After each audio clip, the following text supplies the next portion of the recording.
नमस्कार मेरे प्यारे साथियों, कैसे हो सभी लोग। आशा करता हूँ अच्छे होंगे, स्वस्थ होंगे, मस्त होंगे। तो दोस्तों, परसेंटेज की जर्नी को हम कंटिन्यू करते हैं। आज क्लास नंबर 5 है।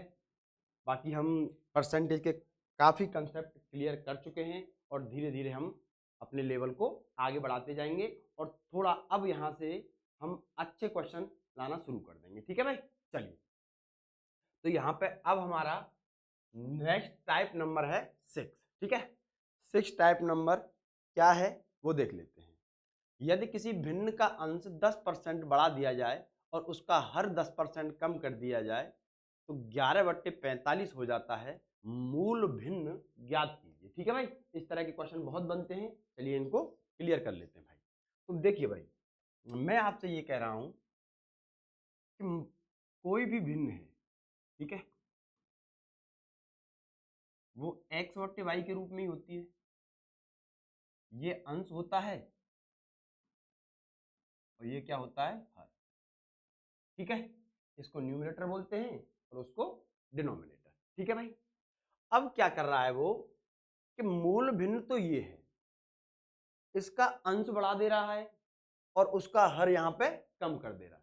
कभी हर बढ़ाएगा, कभी अंश कम करेगा, कभी अंश बढ़ाएगा, हर भी बढ़ाएगा। इससे कोई फर्क नहीं पड़ना चाहिए। तो बस एक बार कंसेप्ट समझ लेते हैं। तो यहाँ पे देखिए मैं मान लेता हूं भिन्न मेरी x/y है। ठीक है, मेरी जो भिन्न है वो क्या है, x/y। अब यहाँ पे देखिए, किसी भिन्न का अंश 10% बढ़ा दिया। मुझे बताइए भाई, यहाँ पे अगर x अंश है, अगर इसको मैं 10% बढ़ाऊंगा तो भैया 110% कर दूंगा। भाई 10% जब किसी भी संख्या को मैं बढ़ाऊंगा तो उसमें 10% बढ़ाने का मतलब क्या है, 100 से 110 हो गया है, 110% हो गया है। ठीक है भाई, अब जो हर है, हर यहाँ पे कितना है, y है, उसको 10% कम कर दिया जाए तो भैया 100 में से 10 कम करूंगा तो 90% हो जाएगा।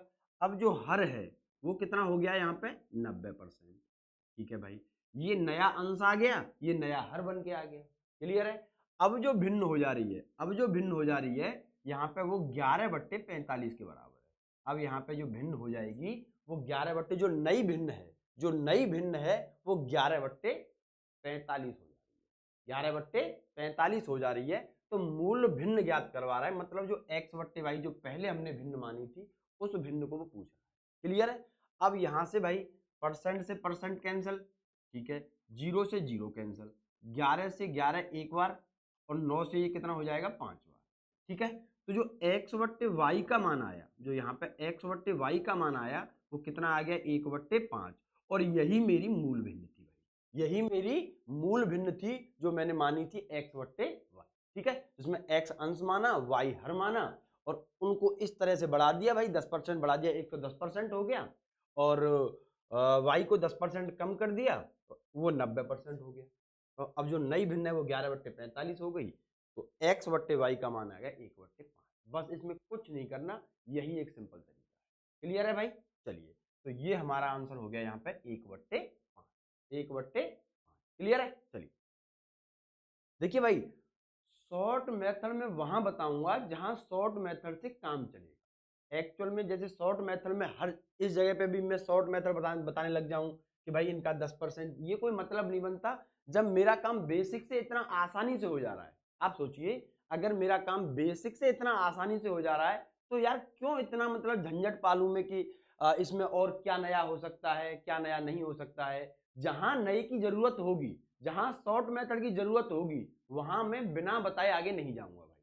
जहां मुझे लगेगा कि यहाँ शॉर्ट मेथड की जरूरत है तो वहां मैं शॉर्ट मेथड जरूर बताऊंगा। लेकिन जहां मुझे लगेगा कि नहीं यार बेसिक से बेहतर यहाँ और कुछ नहीं हो सकता, समझ रहे हो, लेकिन बेसिक तो मैं सारे ही बताऊंगा, बेसिक तो मैं सारे ही बताऊंगा, लेकिन बेसिक के साथ साथ जहां मुझे शॉर्ट मेथड की जरूरत होगी बताने की तो वहां मैं बताऊंगा।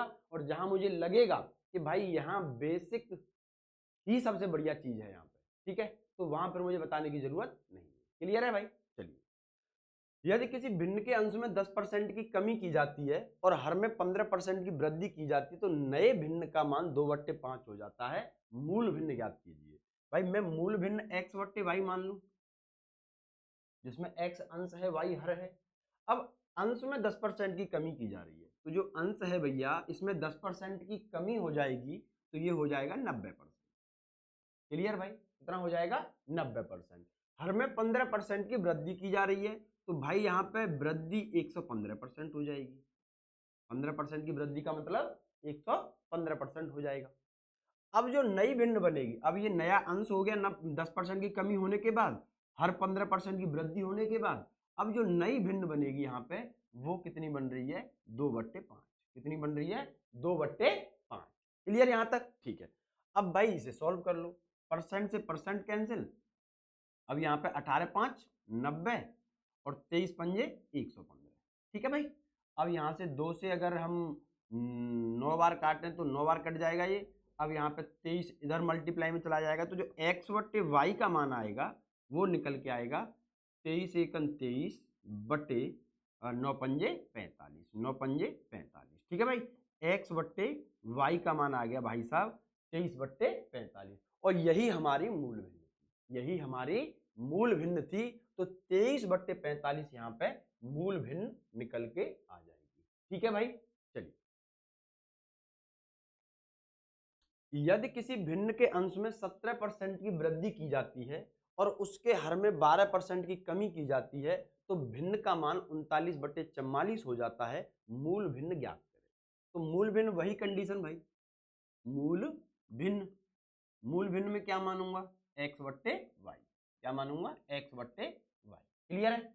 अब अंश में 17% की वृद्धि की जा रही है, तो अंश हमारा यहाँ पे क्या है x में जब 17% की वृद्धि होगी तो भैया 117% हो जाएगा यहाँ पे अंश।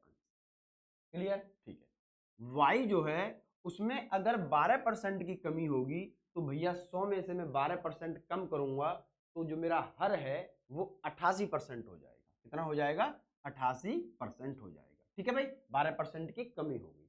अब जो मेरी नई भिन्न है, जो नई भिन्न बन रही है वो 39/44 के बराबर है, 39/44 के बराबर हो जाएगी। क्लियर यहाँ तक, ठीक है।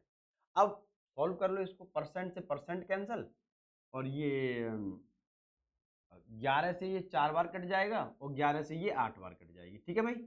और 39 से ये 39 3 117 हो जाएगा। अब यहाँ पे अच्छा 44 से कट ही जाएगा ना ये 2 बार, 44 से ये 2 बार कट जाएगा। अब 2 को अगर मैं यहाँ पे सॉल्व करूंगा तो x/y का मान आ जाएगा भाई 2 एकन 2, इसको कटी कर दो, बटे 3 गुणा में है तो कहाँ आ जाएगा भाग में आ जाएगा, ठीक है भाई। तो जो मूल भिन्न है, जो यहाँ पे मूल भिन्न मेरी रही होगी वो 2/3 रही। बताओ भाई यहाँ तक कोई भी प्रॉब्लम, ठीक है भाई। चलिए आगे चलते हैं। चलिए भाई, सेम क्वेश्चन है, इसको आप HW में ले लो, इसको आप HW में, और इसका आंसर कमेंट बॉक्स में आपको कमेंट करना है, ठीक है। इसका आंसर आपको कमेंट बॉक्स में कमेंट करना है, इसको सॉल्व करना है ताकि आपकी प्रैक्टिस हो। प्रैक्टिस तो आपको बाद में भी करनी है, बहुत सारे क्वेश्चनों की करनी है। बाकी सेम क्वेश्चन है, और इस टाइप से इसी टाइप का क्वेश्चन बनता है कि भाई वो मूल भिन्न में कुछ वृद्धि करेगा, अंश में वृद्धि करेगा, हर में कमी करेगा, हर में वृद्धि करेगा, और हमारा आंसर जो नया भिन्न बन के आ जाएगा उसको दे देगा। और बाकी चेंज वो कुछ भी कर सकता है, लेकिन आपके पास बेसिक होनी चाहिए। थोड़ा बहुत चेंज कर सकता है, कभी नई भिन्न में चेंज करेगा, कभी पुरानी भिन्न में चेंज करेगा, जैसे भी चेंज करेगा उससे क्या फर्क पड़ता है। जब हमारे पास बेसिक मजबूत है तो कोई दिक्कत है ही नहीं। जिस तरह अर्थमेटिक एक्चुअल में है क्या, लैंग्वेज ही तो है, लैंग्वेज को वो घुमा देता है, उस पर पकड़ होनी चाहिए, और वो पकड़ आएगी बेसिक, ठीक है भाई, वो पकड़ आएगी बेसिक से। चलिए भाई आगे चलते हैं। चलिए भाई अगले टाइप पे आते हैं हम लोग, आय बराबर व्यय प्लस बचत, ठीक है भाई। इनकम, इनकम बराबर एक्सपेंडिचर प्लस सेव, ठीक है भाई। अब इसमें आप एक चीज जानो कि अगर मैं बचत निकालूंगा यहाँ पे अगर मैं बचत निकालूंगा तो भाई आय में से खर्च को घटा दूंगा, आय में से व्यय को घटाऊंगा। मेरी 1000 रुपये की इनकम है, अगर मैंने 300 रुपये खर्च कर दिए तो कितने बचे भाई, 1000 में से 300 माइनस करूंगा, 700 रुपये मेरी बचत हो गई। अच्छा, अगर यहाँ पे मुझे व्यय निकालना हो, खर्च निकालना हो, तो आय में से बचत को माइनस कर दो, आय में से बचत को माइनस कर दो। अगर 1000 रुपये मेरी इनकम है, अगर उसमें से 600 रुपये मैं बचा रहा हूं, तो खर्च कितना कर रहा हूँ, 1000 माइनस 600 बराबर 400 आ जाएगा भाई। ठीक है, और आय का तो आपको पता ही है कि अगर व्यय और बचत दोनों दे रखे हो, मैं 1000 रुपये खर्च करता हूँ, 300 रुपये बचाता हूँ, तो बताइए मेरी आय क्या है, तो आय कितनी हो जाएगी, 1300 रुपये। मैं दोनों को ऐड कर दूंगा। ठीक है भाई, चलिए ये चीजें आपकी कवर हो चुकी होंगी। अब हम क्वेश्चनों पर चलते हैं। एक व्यक्ति अपनी मासिक आय का 75% खर्च करता है। ठीक है भाई, यहाँ पे ये खर्च हो गया और यहाँ ये बचत, और जब इन दोनों को मैं ऐड कर दूंगा तो क्या बन के आएगा भाई, आय। क्या बन के आएगा, आय। बस क्लियर है। अगर मैं 75% खर्च कर रहा हूं भाई, अब 75% यहाँ पे खर्च कर दिया तो बचाया कितना होगा, 25%। बचाया कितना होगा, 25%। तो टोटल आय कितनी रही होगी, 25 और 75 100%। 25 और 75 100%। क्लियर है। अच्छा चलिए भाई, अब इसको हम रेशियो में निकाल लेते हैं भाई। 25 3 75, 3 अनुपात ये हो जाएगा, सॉरी 1 और ये 3 और 1 कितना हो जाएगा यहाँ पे, 4। क्लियर है भाई। अगर मैं 3 खर्च कर रहा हूँ, अगर मैं 3 खर्च कर रहा हूँ और 1 की बचत कर रहा हूँ, तो मेरी आय कितनी रही होगी, 4 रही होगी। ठीक है भाई। यदि उसकी आय में 50% की वृद्धि की जाए और व्यय में 80% की वृद्धि की जाए, तो उसकी मासिक बचत में कितने प्रतिशत की वृद्धि या कमी होगी। तो देखिए भाई, ऐसे क्वेश्चनों में हम रेशियो को बढ़ा लेते हैं थोड़ा सा। ठीक है, हम क्या करते हैं, रेशियो की संख्याओं को बढ़ा लेते हैं ताकि हमारी कैलकुलेशन आसान हो जाए। मैं इसको 300 कर लूँ, इसको 100 कर लूँ, इसको 400 कर लूँ, क्योंकि भाई अनुपात में फर्क तो पड़ेगा नहीं, अनुपात में फर्क तो कुछ पड़ेगा नहीं, लेकिन मेरी कैलकुलेशन आसान हो जाएगी, मुझे जो वृद्धि कमी है वो करना आसान हो जाएगा। ठीक है, चलिए अब यहाँ पे क्या कह रहा है, यदि उसकी आय में 150% की वृद्धि कर दी जाए। भाई आय यहाँ पे 400 है, अगर मैं 400 में, सॉरी 150 नहीं 50%, अगर मैं 50% की वृद्धि करूंगा तो 150% हो जाएगा भाई, 150 बट्टे 100। भाई 50% की अगर वृद्धि हो जाएगी तो इसका मतलब 150% हो जाएगा। तो भाई 2 जीरो से 2 जीरो कैंसिल हो जाएंगी, 15 चको 60। तो मेरे लिए कितना आसान हो गया, 2 जीरो बढ़ाने से जो मैं परसेंट को हटा के बट्टे 100 करूंगा तो 2 जीरो से 2 जीरो कैंसिल हो जाएगा, हमें सीधा मल्टीप्लाई करना पड़ेगा, पॉइंट में चीजें नहीं आएंगी। ठीक है भाई, तो ये कितना हो गया, मेरी आय अब 400 से कितनी हो गई है, 600 हो गई है भाई। व्यय में 80% की वृद्धि हो जाए तो व्यय यहाँ पे कितना है, सॉरी खर्च कितना है, 300।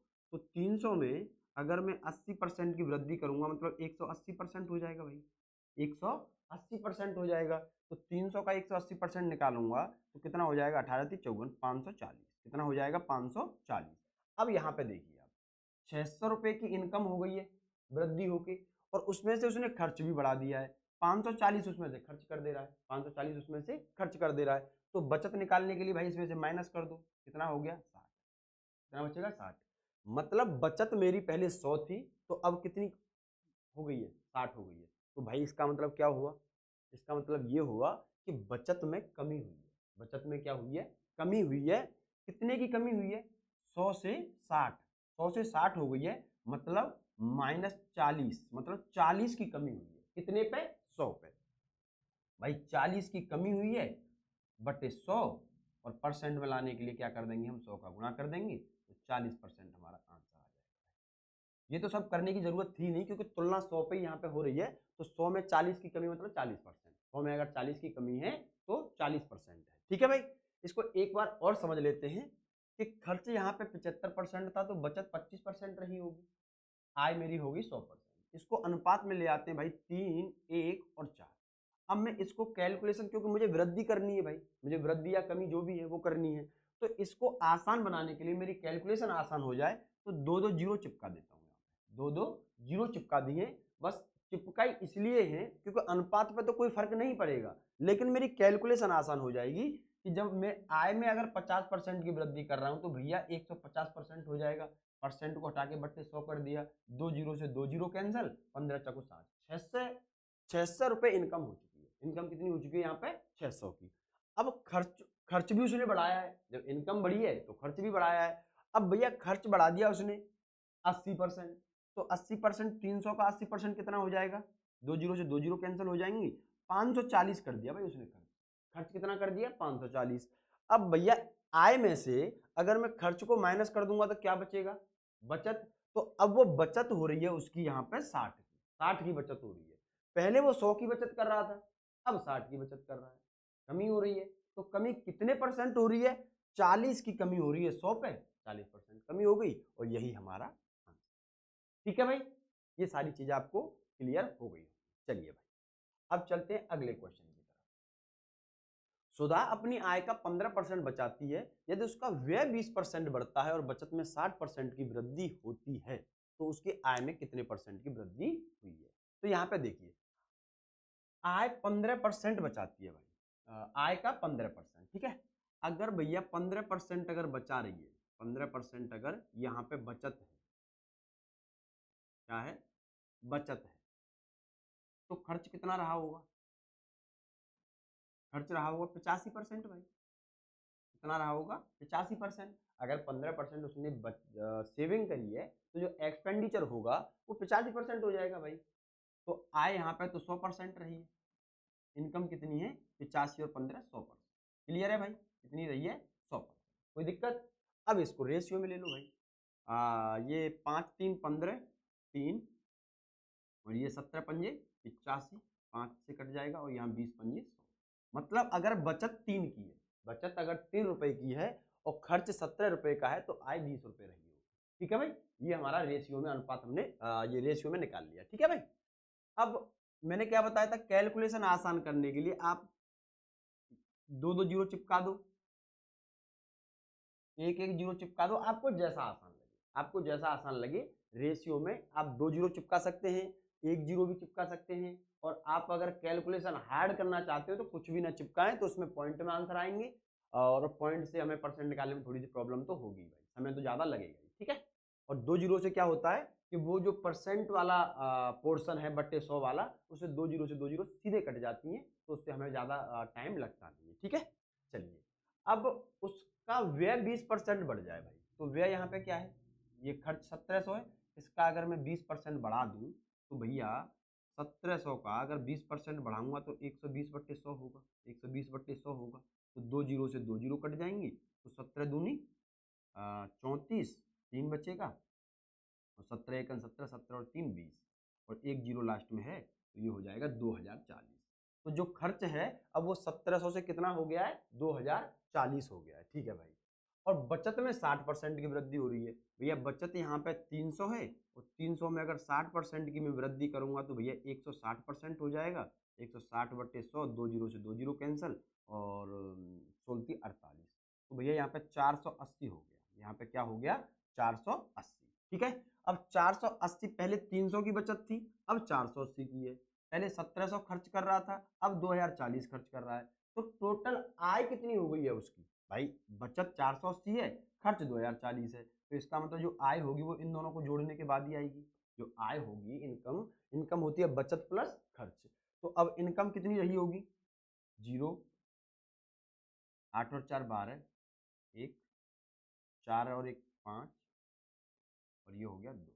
ठीक है भाई, 2520 की आय हो गई है, 2520 की आय हो गई है, तभी तो 480 खर्च 480 बचा पा रहा है, 2040 खर्च कर पा रहा है, तभी तो कर पा रहा है भाई। और पहले आय कितनी थी? 2000, अब कितनी है? 2520। तो भैया यहाँ पे कितनी वृद्धि हुई है? 520 की वृद्धि हुई है। कितने की वृद्धि हुई है? 520 की वृद्धि हुई है। कितने पे? 2000 पे। पहले 2000 थी, अब 2520 हो गई, तो 520 की वृद्धि हुई है 2000 पे गुणा 100, गुणा 100।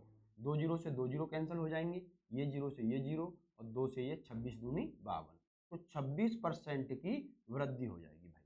26% की यहाँ पे वृद्धि हो जाएगी। क्लियर है भाई? तरीके बहुत सारे होते हैं भाई, तरीकों में तो भाई कितने भी तरीके निकाल लो, लेकिन मेरा मानना यह है कि 1-2 तरीके सीखो, लेकिन वो इतने खतरनाक तरीके से आपकी प्रैक्टिस होनी चाहिए उनकी, कि आपको फिर दूसरे तरीकों की जरूरत ना पड़े।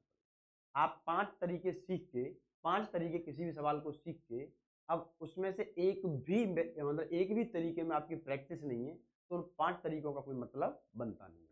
ठीक है, उन 5 तरीकों का कोई मतलब नहीं बनता। मैं अगर आपको इसी क्वेश्चन के 3-4-5 तरीके बता दूं, तो फिर भाई 1-2-3 तरीके तो आपके ऊपर से निकल जाएंगे। तो एक ही तरीके पे अड़े रहो, एक ही तरीके से। बाकी आप तरीका बेसिक से आप चीज़ों को कैसे भी जनरेट कर सकते हैं तरीकों से। आप जैसे बेसिक से, अगर जैसे ये बेसिक है, अगर बेसिक तरीकों से आप जाओगे, ठीक है, बेसिक तरीकों से जाओगे तो चीज़ें निकाल कितनी भी सकते हो, ठीक है, निकालने में कोई परेशानी नहीं है। लेकिन सबसे बड़ी बात यह है कि जो तरीका निकाल रहे हो उसमें पारंगत होना, उसमें इतना खतरनाक प्रैक्टिस होना कि आपको फिर किसी भी तरीके की जरूरत न पड़े। क्लियर है भाई? चलिए चलते हैं भाई अगले क्वेश्चन की तरफ। सुधा का व्यय उसकी बचत से 125% अधिक है। ठीक है भाई, सुधा का जो व्यय है, जो व्यय है यहाँ पे, वो बचत से 125% अधिक है।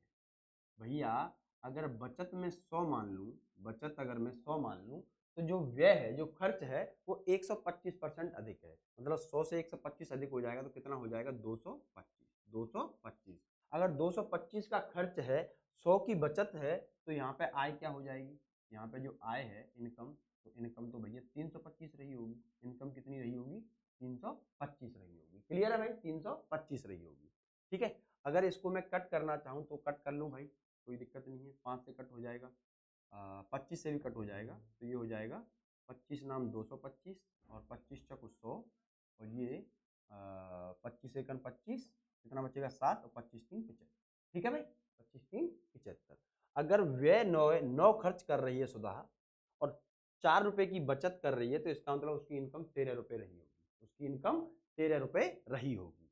ठीक है भाई, अब मैंने आपको क्या बताया? कैलकुलेशन आसान करने के लिए भैया जब रेशियो की ही बात है तो भैया 2 जीरो चिपका देते हैं। क्या फर्क पड़ रहा है? क्या फर्क पड़ रहा है? जब बात रेशियो की है, जब बात तुलना करने की है, बात अनुपात की है, तो 2 जीरो चिपकाने में कोई बुराई नहीं है। ठीक है, चलिए अब उसके व्यय में 14% की कमी हो रही है। भैया 900 में अगर 14% की कमी हो जाएगी तो 900 गुणा, तो कितना बच जाएगा? 86%। कितना बच जाएगा? 86%। ठीक है भाई, जब 14% की कमी हो गई है, इसका मतलब 86% रह गया है। 2 जीरो से 2 जीरो कैंसिल हो जाएंगी, 9 छके 54 और 9 8 72, 72 और 5 77, ये हो गया 774 भाई। ठीक है, ये कितना हो गया? 774। क्लियर है? तो जो खर्च हो गया भाई उसका कम हो गया है, खर्च उसने कम कर लिया है अपना, 774 का खर्च कर लिया है, और बचत में 38% की वृद्धि हो जाती है। ठीक है, बचत यहाँ पे कितनी है? 400, तो 400 में जब 38% की वृद्धि होगी तो यहाँ पे 400 का 38% बढ़ा दो भाई, तो 138 हो जाएगा। 138 बट्टे 100। ठीक है, 2 जीरो से 2 जीरो कैंसिल हो जाएंगी, 4 अट्ठे 32, 3 बचेंगे, और 4 ती 12, 12 और 3 15, 1 बचेगा। ठीक है, और 4 एकन 4 और 1 5, तो भैया यहाँ पे 552, जो बचत है वो 552 की है यहाँ पे, और जो खर्च है वो 774 हो गया है। ठीक है, तो आय कितनी हो गई होगी भाई? तो आय क्या होती है भाई? बचत प्लस खर्च। बचत प्लस खर्च किसके बराबर होता है? आय के बराबर, इनकम के बराबर। तो 4 और 2 6, 7 और 5 12, 1 बचेगा, 7 और 5 12 और 1 13। तो भैया यहाँ पे 1326 की इनकम है। अब जो इनकम थी यहाँ पे बढ़ने और घटने के बाद, जब यहाँ पे कमी और वृद्धि हो गई, तो यहाँ पे इनकम 1326 हो गई है। तो आपको दिख रहा होगा कि पहले की इनकम में और दूसरी जो इनकम हुई है उसमें वृद्धि हुई है भाई। पहले से वृद्धि हुई है। कितने की वृद्धि हुई है? 26 की। कितने की वृद्धि हुई है? 26 की। कितने पे? 1300 में। 1300 में तो हुई है भाई। तो 26 की वृद्धि हुई है, 1300 से गुणा 100, परसेंट बनाने के लिए भाई गुणा 100 कर दो, 2 जीरो से 2 जीरो कैंसिल हो जाएंगी, और 13 दूनी 26, 13 दूनी 26, 2% यहाँ पे हमारा आंसर आ जाएगा। 2% हमारा यहाँ पे आंसर आ जाएगा। क्लियर है भाई? चलिए, तो ये भाई यहाँ पे 2 जीरो चिपका, आपको जैसे उचित लगे, 2 जीरो से काम चल रहा हो 2 जीरो से चलाओ, 1 जीरो से काम चल रहा हो 1 जीरो से चलाओ, 3 जीरो से काम चल रहा हो 3 जीरो से चलाओ, लेकिन जनरली 2 जीरो से काम चल जाता है, कैलकुलेशन फंसती नहीं है। 2 जीरो अगर आप चिपका दोगे तो कैलकुलेशन ज्यादातर केसों में नहीं फंसेगी। ठीक है, चलिए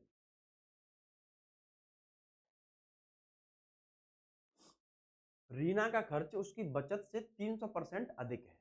यदि उसकी आय में 30% की वृद्धि और बचत में 20% की वृद्धि हो जाती है तो उसके खर्च में कितने परसेंट की वृद्धि होगी? तो जो रीना का खर्च है भाई, यहाँ पे जो खर्च है वो बचत से 300% अधिक है। तो भैया अगर बचत 100 है, बचत अगर यहाँ पे 100 है तो जो खर्च होगा वो 300 अधिक हो जाएगा।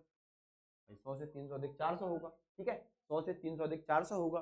तो यहाँ पे जो आय रही होगी, तो यहाँ आय रही होगी वो कितनी रही होगी, बचत प्लस खर्च, बचत प्लस खर्च, 400 और 100 500, ठीक है। यदि आय में 30% की वृद्धि की जा रही है, भैया आय में जब 30% की वृद्धि होगी तो 500 गुणा 30% की वृद्धि कर दो, 130% हो जाएगा। 2 जीरो से 2 जीरो, 13 पंजे 65, तो यहाँ पे 650 हो गया भाई, यहाँ पे 650 हो गया। तो ये आय में वृद्धि हो गई, आय में वृद्धि हो गई, ठीक है। और बचत में 20% की वृद्धि हो रही है, भैया 100 में 20% की वृद्धि तो आपको पता ही है 120 हो जाएगा, ठीक है। जो 100 में सीधे अगर 20% की वृद्धि होगी तो कितना हो जाएगा, 100 में तो 120 हो जाएगा, ठीक है, 120 हो जाएगा। अब मेरे पास आय 650 है, बचत 120 की कर रहा हूं, तो भैया खर्च कितना कर रहा हूँ, माइनस कर दो भाई इसमें से, आय में से बचत को माइनस करके खर्च निकलेगा। तो 0 में से 0 जाएगा तो 0, और 5 में से 2 गया 3, और 6 में से 1 जाएगा तो 5।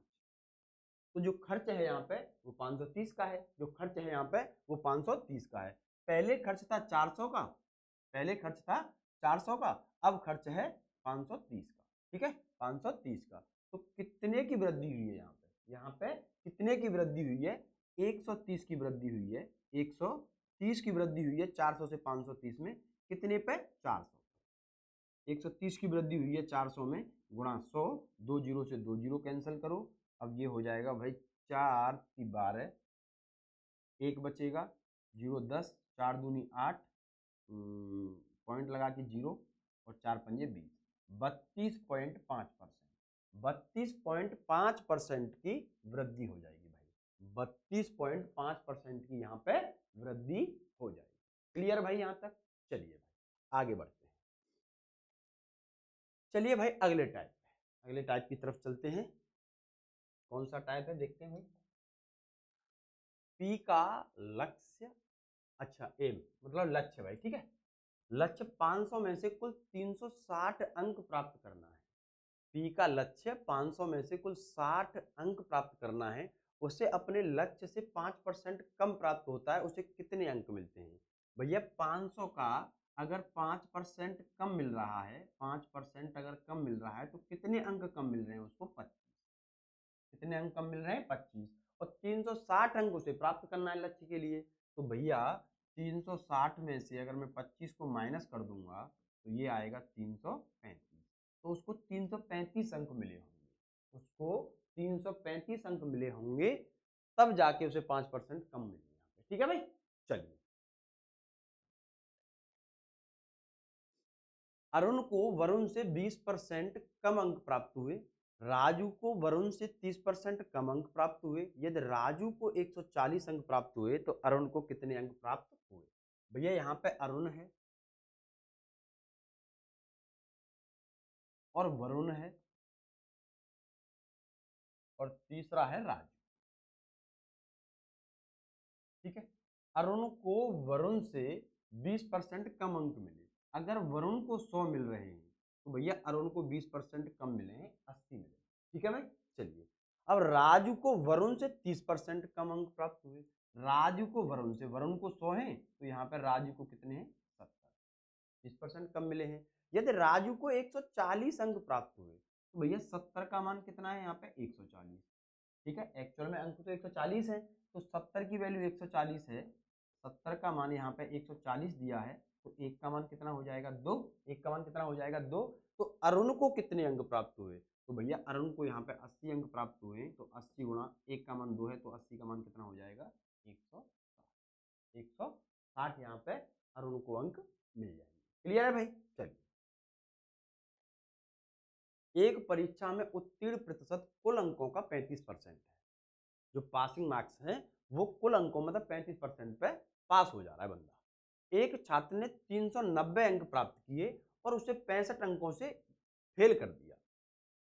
भैया 390 अंक प्राप्त किए, 390 अंक उसने प्राप्त किए और कितनों से फेल हो गया, 65 अंकों से। तो यहाँ पे बताइए भाई, अगर 65 और मिल जाते तो पास हो जाता, 65 और मिल जाते तो वो पास हो जाता। और पास कितने पे हो रहा है, 35% पे। तो भैया 390 में अगर मैं 65 जोड़ दूंगा तो इतने नंबरों से पास हो जाऊंगा, जो कि किसके बराबर है, 35%। भाई 35% पे पास हो जा रहा है, और इसमें 65 अंक अगर जोड़ दूंगा तो वो पास ही होगा, वो पास ही होगा, और जो किसके बराबर होगा, 35% के। तो यहाँ पे 35% बराबर कितना दे रखा है, 5, 9 और 6 15 और 3 और 1 4, 455। तो 1% का मान क्या हो जाएगा, कट करो भाई, 35 एकन 35, 10 बचेगा, 35 दिया 105। 1% का मान अगर 13 है तो परीक्षा के कुल अंक कितने होने चाहिए भाई, कुल अंक तो 100% रहे होंगे, तो 1300 हो जाएगा भाई। कितना हो जाएगा, 1300, यही हमारा सही आंसर है। क्लियर भाई। चलिए,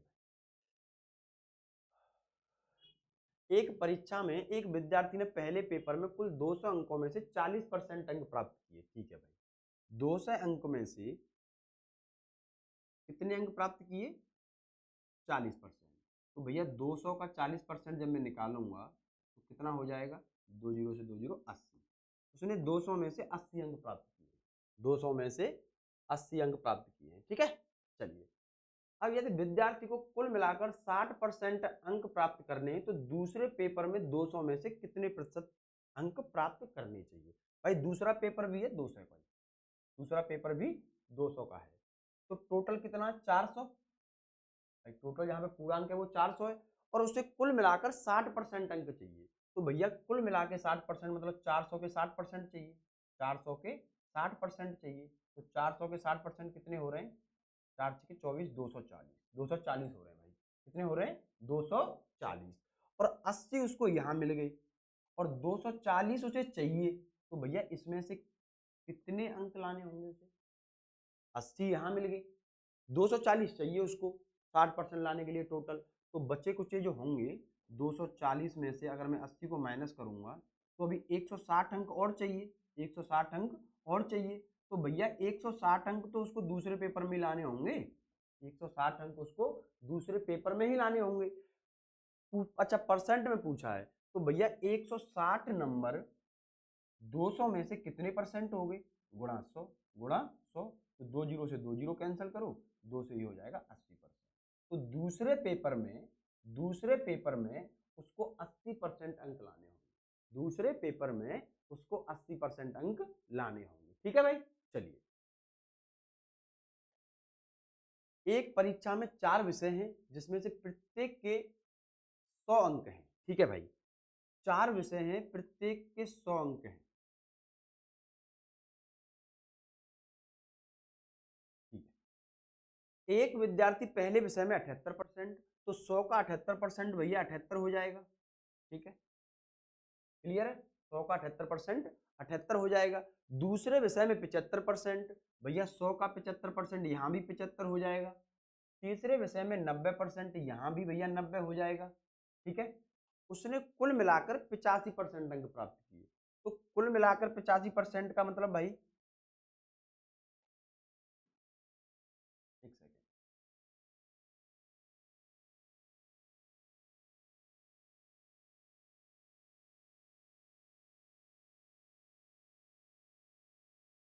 एक सेकेंड दोस्तों,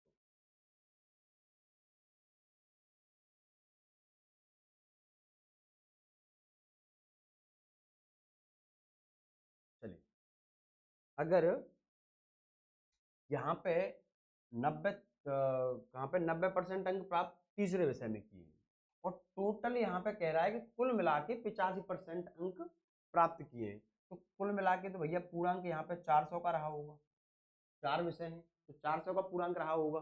तो 400 का अगर 85% में निकालूं, 400 का अगर 85% निकालूं तो 2 जीरो से 2 जीरो कैंसिल, 4 पंजे 20, 2 बचेगा, 4 अट्ठे 32 और 2 34। तो 340 अंक चाहिए उसको, 85% लाने के लिए 340 अंक चाहिए। और यहाँ पे अभी तक कितने आ चुके हैं भाई, इनको ऐड कर दो आप। तो 5 और 8 13, एक बचेगा, 9 और 7 16, 16 और 7 23, 23 और 1 24। तो 243 अंक हुए अभी तक, तीनों सब्जेक्ट में 243 अंक हुए हैं। और चाहिए कितने, 340, चाहिए कितने, 340। तो कितने अंक की जरूरत है अभी, कितने अंक की जरूरत है भाई, तो 10 में से 3 जाएगा 7, कितना बचेगा यहाँ 0, तो 10 में से ये 9 में से 4 जाएगा तो 5, कितना बच रहा है 40। अच्छा ये 6 और 100 कितना 243, ठीक है 10 में से 3 जाएगा 7, यहाँ बचेगा 3 और 13 में से 4 जाएगा तो 9, ठीक है 97। तो अभी भैया 97 चाहिए, तो 97 अंक लाने के लिए, 97 अंक लाने के लिए मेरे पास एक ही सब्जेक्ट बची है भाई।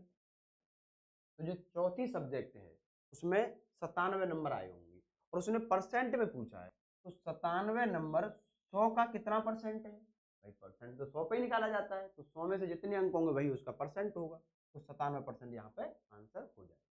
यहाँ पे 97% आपका आंसर आ जाएगा। क्लियर है भाई? चलिए, स्कूल ए के कुछ छात्र एक परीक्षा में शामिल हुए, उनमें से 65% उत्तीर्ण हुए। ठीक है, स्कूल ए के छात्रों की तुलना में 100% अधिक छात्र स्कूल बी से उसी परीक्षा में शामिल हुए। यदि स्कूल ए और बी से उस परीक्षा में शामिल होने वाले कुल छात्रों में से 75% उत्तीर्ण हुए, तो स्कूल बी से अनुत्तीर्ण छात्रों का प्रतिशत कितना है? ठीक है भाई, स्कूल ए है और एक स्कूल भाई यहाँ पे बी है। ठीक है, एक स्कूल ए है, एक स्कूल बी है। अब अगर इस ए स्कूल में 100% छात्र हैं, तो इसमें से 65% पास हो गए, 65% पास हो गए। ठीक है, 65% यहाँ पे पास हो गए। अब स्कूल ए के छात्रों की तुलना में 100% अधिक छात्र स्कूल बी में हैं। अब ए में अगर 100 है तो उससे 100% अधिक छात्र बी में है, मतलब 100 अधिक हो जाएंगे तो बी में हो जाएंगे 200 छात्र। कितने हो जाएंगे यहाँ पे? 200 छात्र बी में हो जाएंगे। और शामिल हुए, यदि स्कूल ए और बी से उस परीक्षा में शामिल होने वाले कुल छात्रों में 75% उत्तीर्ण हुए, तो भैया दोनों के कुल छात्र कितने हो जाएंगे यहाँ पे? यहाँ पे जो कुल छात्र होंगे वो कितने हो जाएंगे? 300, और 300 में से 75% पास हुए। टोटल छात्रों में से कितने परसेंट पास हुए? 75%। तो भैया यहाँ पे 300 का 75% कितना हो जाएगा? 75 या 225, कितना हो जाएगा? 225। अब यहाँ पे 100 का 65% का मतलब क्या है? 65। ठीक है भाई, 100 में से 65 छात्र यहाँ पे पास हुए और टोटल 225 पास हुए, टोटल यहाँ पे 225 पास हुए, तो जो बचे हुए छात्र हैं वो बी में पास हुए होंगे। ठीक है, तो 225 में से अगर मैं 65 को माइनस कर दूं कितना बचेगा? 5 में से 5 जाएगा 0 और 12 में से 6 जाएगा 6, 160। कितना? 160। तो यहाँ पे जो बचे हुए छात्र हैं 225 में से 65 तो यहाँ पास हो गई, 65 तो यहाँ पास हो गए, तो जो बचे हुए छात्र 160 हैं, 160 जो छात्र हैं वो बी में पास हुए होंगे, वो बी में पास हुए होंगे। तो पूछ क्या रहा है वो? स्कूल में बी में अनुत्तीर्ण छात्रों का प्रतिशत क्या है? अच्छा, बी में जो फेल हुए, ये तो पास हुए ना, तो फेल कितने हुए? 40। 40 फेल हुए कितनों में? 200 में। 40 फेल हुए 200 में से, तो गुणा 100, 2 जीरो से 2 जीरो, खत्म भाई, ये हो गया 20%। ठीक है भाई, ये हो गया 20% अनुत्तीर्ण छात्रों का परसेंट हो जाएगा। और यहाँ पे पूछता भाई कि उत्तीर्ण छात्रों का परसेंट क्या है, तो उत्तीर्ण कितने हुए? 160, कितने में? 200 में। 200 में गुणा 100, गुणा 100, तो यहाँ आ जाएगा आंसर 80%। ठीक है, 80%, लेकिन ये यहाँ पे पूछा नहीं है, तो हमारा काम यहाँ पे 20% से चलेगा। ठीक है भाई, हमारा काम 20% से चलेगा और हम टिक करके आगे निकल जाएंगे। क्लियर? चलिए, एक अभ्यर्थी जो 50% अंक प्राप्त करता है 100 अंकों से अनुत्तीर्ण हो जाता है, लेकिन दूसरा अभ्यर्थी जो 78% अंक प्राप्त करता है उसे उत्तीर्ण अंकों से 30% अधिक अंक मिलते हैं। 30% अधिक अंक मिलते हैं, तो अधिकतम अंक क्या है? चलिए भाई, अब यहाँ पे देखिए, एक अभ्यर्थी जो 50% अंक प्राप्त कर रहा है वो 100 अंकों से फेल हो जा रहा है। मुझे बताइए, मैं मान लेता हूँ भाई अंक यहाँ पे 100% रहे होंगे। ठीक है, 100% अंक रहे होंगे। अब 50% अंक अगर प्राप्त हो रहे हैं, 50% यहाँ पे अंक अगर प्राप्त हो रहे हैं, तो भाई वो 100 अंकों से फेल हो जा रहा है। 100 अंकों से यहाँ पे 100 अंक कम मिल रहे हैं उसको, 100 अंक यहाँ पे कम मिल रहे हैं। दूसरा अभ्यर्थी जो 78% अंक प्राप्त करता है उसे उत्तीर्ण अंकों से 30% अधिक अंक मिलते हैं। अच्छा, यहाँ पे परसेंट नहीं होगा दोस्तों, यहाँ पे 30 अंक अधिक होंगे। ठीक है, यहाँ पे ये परसेंट नहीं होगा। क्लियर है? ये यहाँ पे परसेंट नहीं होगा, 30 अंक अधिक मिलते हैं। तो पहले इसका कंसेप्ट समझते हैं बेसिक।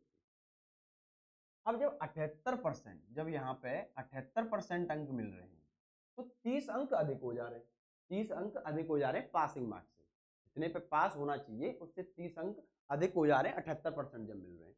और जब 50% मिल रहे हैं तो 100 अंक कम पड़ जा रहे हैं, 100 अंक कम पड़ जा रहे हैं। तो मुझे आप एक चीज बताइए, मुझे आप यहाँ पे एक चीज बताइए, क्या 50% में अगर मैं 100 अंक और जोड़ दूं, 50% को 100 अंक दे दूं तो वो पास हो जाएगा? ठीक है। अगर 78% में से जब 30 अंक अगर मैं माइनस कर दूं तो वो भी पासिंग मार्क्स पे ही आ जाएगा, क्योंकि भाई पासिंग मार्क्स से 30 अंक अधिक मिल रहे हैं। भाई पास होने वाले अंकों से, उत्तीर्ण अंकों से 30 अंक अधिक मिल रहे हैं। कब? जब 78% है। तो उनमें से अगर 30 अंक कम कर दूं मैं, उनमें से 30 अंक कम कर दूं तो उतने ही मार्क्स हो जाएंगे जितने पे पास हो रहा है वो। और यहाँ अगर 100 जोड़ दूं तो ये भी वही अंक हो जाएंगे जितने पे पास हो रहा है। तो क्या ये दोनों बराबर नहीं हो जाएंगे? क्या ये दोनों बराबर नहीं हो जाएंगे? आप कहोगे हो जाएंगे भैया, बिल्कुल बिल्कुल होंगे भाई। अगर 50% में जो 100 अंकों से फेल हो रहा है उसमें 100 अंक दे दूं और 78% में जो 30 अंक एक्स्ट्रा हो रहे हैं उनको माइनस कर दूं तो दोनों उत्तीर्ण अंक आ जाएंगे, मतलब कि पासिंग मार्क्स आ जाएंगे जितने पर वो पास हो रहे हैं। तो भाई 30 को इधर ले आओ तो 100 प्लस 30 बराबर 50 को उधर ले जाओ माइनस में, भाई 78 माइनस 50%, ठीक है 50%। तो भैया ये कितना हो गया? 28%। 28% का जो मान है यहाँ पे वो कितना है? 130, ठीक है। 28% का जो मान है वो 130 है, तो 1% का कितना हो जाएगा?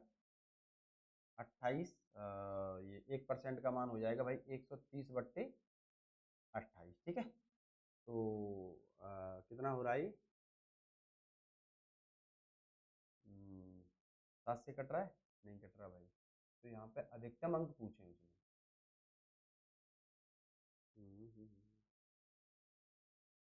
1% पूछा क्या? 100%।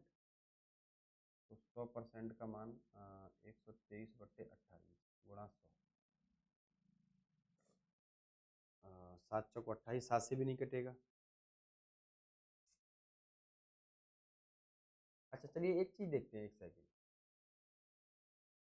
ये तो इस तरीके से देख लो आप, लेकिन वो यहाँ पे जो 30% अधिक की बात कर रहा है, यहाँ पे जो 30% अधिक की बात कर रहा है, इससे देखते हैं, ठीक है। 30% अधिक की बात कर रहा है तो यहाँ पे देखिए कि अगर 78% अंक प्राप्त करता है, यहाँ पे देखिए।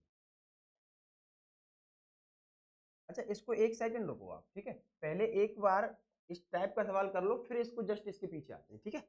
एक सेकंड आप इस टाइप का सवाल कर लो ताकि वो कंसेप्ट क्लियर हो जाए, तब इसको 30% वाले पे भी आएंगे एक परीक्षा में, क्योंकि ये जो यहाँ पे आंसर दे रखा है वो इसी इसी क्वेश्चन, मतलब जो क्वेश्चन दिया है वो 30% अधिक अंक मिलते हैं, यहाँ पे ये सही दिया है। चलो देखते हैं, ठीक है। पहले एक बार इस कंसेप्ट को क्लियर कर लें। चलिए, एक परीक्षा में किसी विद्यार्थी ने 32% अंक प्राप्त किए और वो 25 अंकों से फेल हो गया। भाई यहाँ पे 32% अंक प्राप्त किए और 25 अंकों से फेल हो गया, मतलब 25 अंकों से कम मिले। और अन्य विद्यार्थी 41% अंक प्राप्त किए और पास होने वाले न्यूनतम अंकों से 11 अंक अधिक हैं। तो भाई मुझे बताओ, क्या 32% में अगर मैं 25 नंबर दे दूं तो ये पास हो जाएगा? ठीक है भाई। और 41% जो है यहाँ पे, जो 41% है, इनमें से अगर 11 में कम कर दूं, क्योंकि 41% में 11 अधिक हो जा रहे हैं, 41% में 11 अधिक हो जा रहे हैं, तो 11 कम कर दूं तो ये भी भाई साहब उन्हीं अंकों पे आ जाएगा जिसमें वो पास हो रहा है, उत्तीर्ण अंकों का के बराबर हो जाएगा। तो 11 को इधर ले आइए भाई, 25+11, 25+11 बराबर हो जाएगा 41% माइनस 32%। कितना हो जाएगा? 41% माइनस 32%। तो ये कितना हो गया? 36। तो ये यहाँ पे 9% है, ये यहाँ पे 9% है, तो 9 से ये 4 बार कट जाएगा, तो 1% का मान आ जाएगा 4। और अधिकतम अंक पूछे हैं तो अधिकतम अंक भैया 100% होंगे, तो आंसर आ जाएगा 400। आंसर आ जाएगा 400, ठीक है भाई, आंसर आ जाएगा यहाँ पे 400। अच्छा ये तो रहा बेसिक, ये तो बिल्कुल बेसिक रहा। लेकिन अब आपको इसका एक तरीका और बताता हूँ, वो ये है कि देखिए 32% 32% जब अंक मिल रहे थे तो भैया 25 कम थे, 25 क्या थे? कम अंक थे, ठीक है। और जब 41% अंक मिले तो 11 भाई ज्यादा हो गए, 11 ज्यादा हो गए। इसका मतलब भाई जो 32% से 41% जो बढ़ा है यहाँ पे, वो कितना बढ़ा है? 9%। तो 9% की वजह से पहले तो 25 कवर हुए होंगे भाई, पहले तो 25 बड़े होंगे क्योंकि जो कम थे, और उसके बाद में 11 एक्स्ट्रा भी हुए, 11 एक्स्ट्रा भी हुए। तो यहाँ पे आप देख पा रहे होंगे कि 9% ने कितने बढ़ा दिए? 9% की वजह से भाई 32% पे तो 25 कम थे, और 41% पे 11 ज्यादा हो गए। इसका मतलब 9% की वजह से, इसका मतलब 9% की वजह से ये बढ़ गए भाई 11 और 25 36 बढ़ गए। कितने बढ़ गए? 36 बढ़ गए। तो 9 से ये 4 बार कट जाएगा, 1% का मान 4 आ गया, तो 100% का मान 400 हो जाएगा। और इसको आपको ऐसे करना है, जैसे बताऊं मैं कि 32% में -25 है और 41% में +11 है। तो भैया 41 में से 32 को घटाओ, कितना बचेगा? 9%।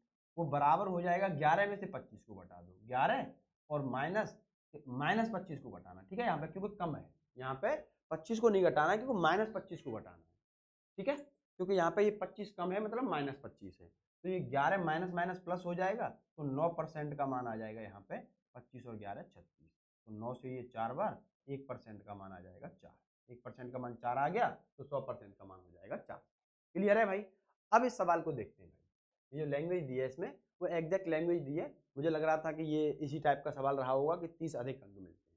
अब यहाँ पे देखिए, अब वो ये कह रहा है कि उसे देखिए, दूसरा अभ्यर्थी जो 78% अंक प्राप्त कर रहा है, 78% जो अंक प्राप्त कर रहा है, तो उसको उत्तीर्ण अंकों से 30% अधिक अंक मिलते हैं। जो उत्तीर्ण अंक है ना, उत्तीर्ण अंक जो पास होने, उनसे 30% अधिक मिल रहे हैं। तो भैया यहाँ पे देखिए कि उत्तीर्ण अंक तो ये रहे भाई, 50% में अगर मैं 100 अंक जोड़ देता हूं तो उत्तीर्ण अंक तो ये रहेंगे। तो 50% प्लस 100, तो इसके जो उत्तीर्ण अंक रहे होंगे, उत्तीर्ण अंक के 30% अधिक अंक मिलते हैं। 78% उत्तीर्ण अंक ये, इससे 130% मिलेंगे। जो 78% अंक हैं, जो यहाँ पे 78% अंक हैं, वो किसके बराबर हैं? उत्तीर्ण अंकों के, उत्तीर्ण अंकों से 30% अधिक के बराबर है। तो उत्तीर्ण अंक तो यहाँ पे ये हैं, इसको हटाइए पहले। ये 50% अंक यहाँ पे प्राप्त कर रहा था, इसमें 100 अंकों से फेल हो जा रहा था। तो 100 अंक यहाँ पे ऐड होंगे, 100 अंक यहाँ पे अगर ऐड होंगे तो 50% में 100 ऐड कर दूंगा तो ये पासिंग मार्क्स हो जाएंगे भाई, ये उत्तीर्ण अंक हो जाएंगे। अब जो 78% अंक प्राप्त कर रहा है वो उत्तीर्ण अंकों से 30% अधिक है। देखो 130/100, 130/100, तो 50% प्लस 100 गुणा 130/100, ठीक है। अब 0 से 0 कैंसिल हो जाएगी, तो ये 78% बराबर हो जाएगा 10 की भाग 50 में जाएगी तो यहाँ 5% बचेगा, और यहाँ पे भैया 10 की भाग देंगे तो ये 10 बचेगा, और गुणा में यहाँ पे 13 है, गुणा में यहाँ पे 13 है। तो 78% बराबर हो जाएगा 13 5 65%, और प्लस के 13 गुणा 10 130। तो 65% या माइनस होंगे 78 में से, तो कितना बचेगा? 8 और 5 13%, 13%, 13% बराबर हो जाएगा 130, 13% बराबर क्या हो जाएगा? 130। तो 1% बराबर हो जाएगा भैया 10, 1% बराबर कितना हो जाएगा? 10। और पूछा क्या है? अधिकतम अंक पूछे, तो अधिकतम अंक यहाँ पे 100% है, तो 100% का मान हो जाएगा 1000। ठीक है भाई, ये उस टाइम पे इसलिए नहीं कराया था कि एक बार आपका कंसेप्ट क्लियर हो जाए, क्योंकि मुझे ऐसा लग रहा था कि यहाँ पे ये 30 अधिक अंक है, लेकिन उसने थोड़ी सी लैंग्वेज, ये क्वेश्चन इसके जस्ट बाद लाना चाहिए था मुझे पीपीटी जब बनाते समय, लेकिन मुझे लगा कि भाई 30 अधिक अंक की बात कर रहा है, तो ठीक है, तो फिर दिक्कत, तो यहाँ पे एक्चुअल में 30 अधिक अंक होते तो वही कंसेप्ट लगता, लेकिन उसने लैंग्वेज को चेंज किया है। 30% अधिक अंक मिलते हैं, तो ये यहाँ पे 30% जो पासिंग मार्क्स हैं, इससे 30% अधिक हो जाएंगे 130, और बाकी आप इसे सॉल्व करो। ठीक है भाई, चलिए चलिए, ये 67% अंक प्राप्त करता है, उत्तीर्ण अंकों की तुलना में 192 अंक अधिक है। देखिए, और जब 27% अंक प्राप्त करता है तो 48 अंकों से फेल हो जाता है। यहाँ पे देखिए, बस अब मैं डायरेक्ट आ रहा हूँ, ठीक है। 27% जब वो प्राप्त कर रहा है तो 48 अंकों से फेल हो रहा है, भैया 48 अंक कम मिल रहे हैं, ठीक है। जब वो 67% अंक प्राप्त कर रहा है तब वो पासिंग मार्क्स से भी 192 अंक एक्स्ट्रा ले ले रहा है, ठीक है भाई। तो यहाँ पे देखिए, यहाँ पे कितने परसेंट की वृद्धि हुई? 67 - 27%, 67 - 27%, ठीक है। अच्छा 67 माइनस 70% मतलब 40%, ठीक है, मतलब 40%।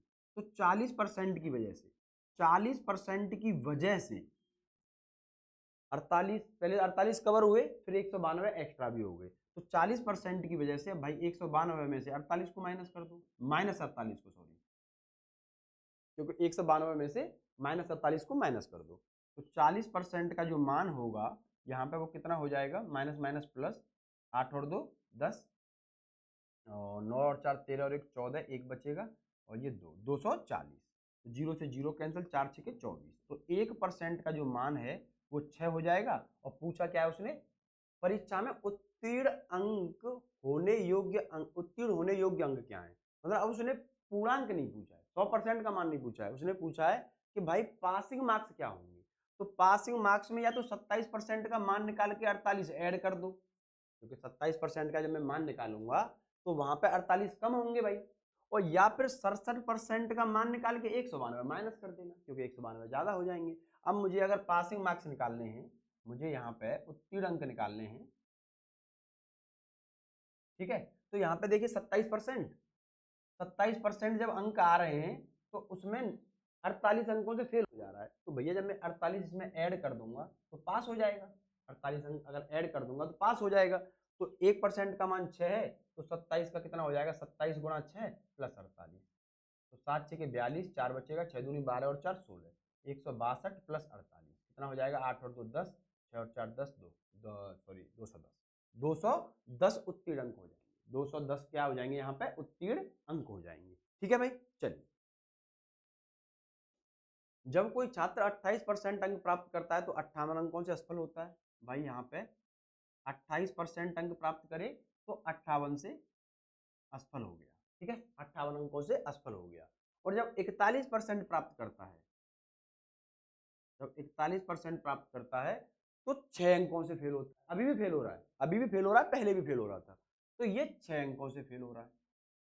तो इसका मतलब भाई यहाँ पे 28% से 41% कितने परसेंट की वृद्धि होगी, 41 माइनस 28 13%, तो 13% ने 58 से 6 पे ला दिया भाई, पहले 58 में वो हो रहा था भाई, 58 अंकों से फेल हो रहा था, अब वो 6 अंकों से फेल हो रहा है।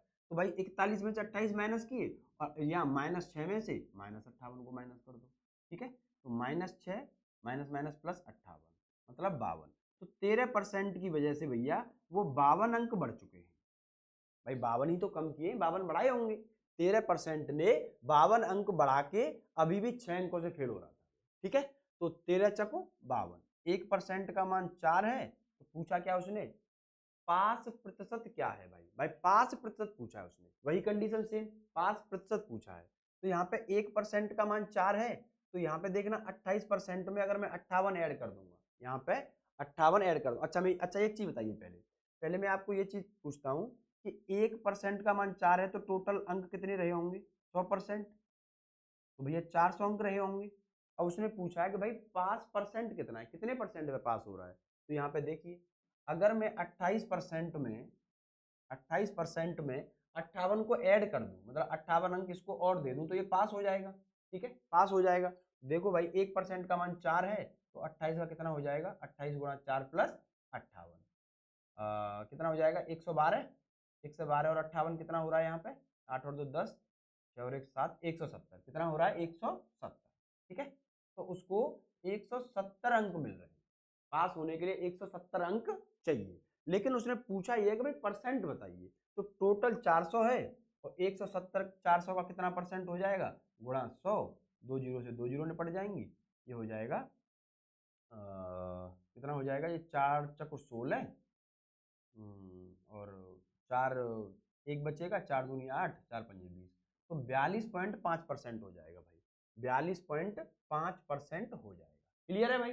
अब देखिए ये जो निकाला है ना मैंने यहाँ पे 100% का मान 400 निकाला है, फिर 28, फिर पासिंग मार्क्स निकाले हैं, हम डायरेक्ट परसेंट में भी निकाल सकते थे, देखिए डायरेक्ट परसेंट में भी हम निकाल सकते थे ऐसे कि 1% का मान 4 है, ठीक है, तो मेरे पासिंग मार्क्स हैं क्या वैसे, 28% में अगर मैं 58 जोड़ दूं तो यही तो पासिंग मार्क्स है, यही तो पासिंग मार्क्स है। जब 1% का मान 4 है तो भैया 58 से कितने परसेंट बन जाएंगे, 4 एकन 4, और 4 चौक 16, 4 पंजे 20, 14.5% बन जाएंगे। 28 और 14 कितना हो जाएगा? 42.5%, सीधा आंसर आ जाएगा। आप ऐसे भी कर सकते हैं, आप ऐसे भी कर सकते थे, ठीक है। अब आप 41% से भी निकालो, देखो 41% से और आसान हो जाएगा। देखिए, चलो यही बता देता हूँ, ठीक है, यही बता देता हूँ कि 41% जब अंक आ रहे हैं तो उसमें भैया 6 अंकों से फेल हो रहा है। तो भैया 41% में अगर मैं 6 अंक जोड़ दूंगा तो पास हो जाएगा, 6 अंक जोड़ दूंगा पास हो जाएगा। और 1% में 4 बन रहे हैं तो 6 में कितने बनेंगे भाई? 6 में बनेंगे 1.5। तो 41 और 1.5 कितना हो गया? 42.5%। यहाँ आप डायरेक्ट परसेंट से भी निकाल सकते हैं, यहाँ डायरेक्ट आप परसेंट से भी निकाल सकते हैं, ठीक है भाई। तो यहां तक किसी को कोई भी दिक्कत नहीं होनी चाहिए। और फिर भी अगर दिक्कत आए तो भैया, जो मैं हर क्लास में कहता हूं, मैं अब भी कह रहा हूं और आगे भी कहता रहूंगा कि जो भी डाउट अगर आपको आता है उसको, क्योंकि ये रिकॉर्डेड फॉर्म में जा रही है क्लास, तो इसमें लाइव इंटरेक्शन तो है नहीं आपसे, ठीक है। तो जब भी कोई दिक्कत आए, कोई भी डाउट आए, चलिए आपको एक चीज अभी चलो मैं इसमें मेंशन ही कर दूंगा, ठीक है। नेक्स्ट क्लास से अपना कॉन्टैक्ट नंबर में मेंशन ही कर दूंगा कि या तो रिकॉर्डेड फॉर्म में क्लास जा रही है तो या तो कमेंट बॉक्स में कमेंट डालें, उसका सॉल्यूशन आपको नेक्स्ट क्लास में मिल जाएगा, या फिर मैं अगली क्लास से अपना कॉन्टैक्ट नंबर मेंशन कर दूंगा। आप कभी भी कोई भी क्वेरी अगर आपको हो तो आप कभी भी कॉल कर सकते हैं। धन्यवाद। जय हिंद, जय भारत।